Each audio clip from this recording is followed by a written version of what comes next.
I love the bright, warm colors of this slow cooker goulash with red beans. They are just so hopeful in the cold winter months. Um, the beans themselves can be pre-soaked. I prefer to do it this way, quick soaking if I forget to do it the night before. And then they are set to go. And once they get going, if you are going to be kind of last minute when you are needing to eat, then you want to build the aromatic base before you go. And this is pretty simple. It's frying together the onions and the spices, which in this case are smoked paprika. You can use regular sweet paprika. I just really like the smoked flavor of the smoked paprika, and so that's my choice.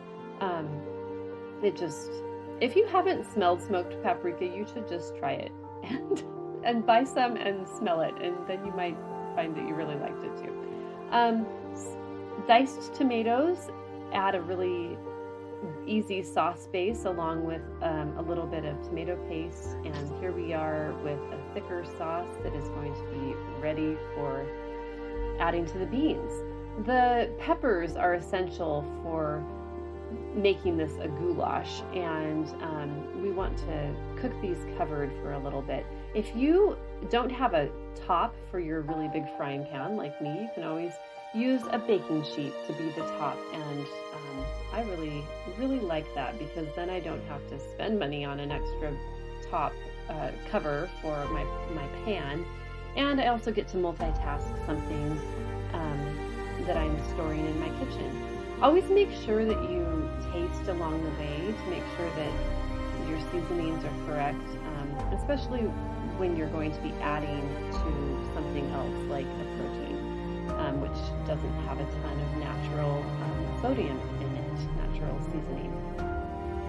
So the noodles that go with this dish, I would make these right before you have to use them, although they can be covered and rolled out and cut and covered for a few hours, and they'll dry out a little bit, and that's okay too.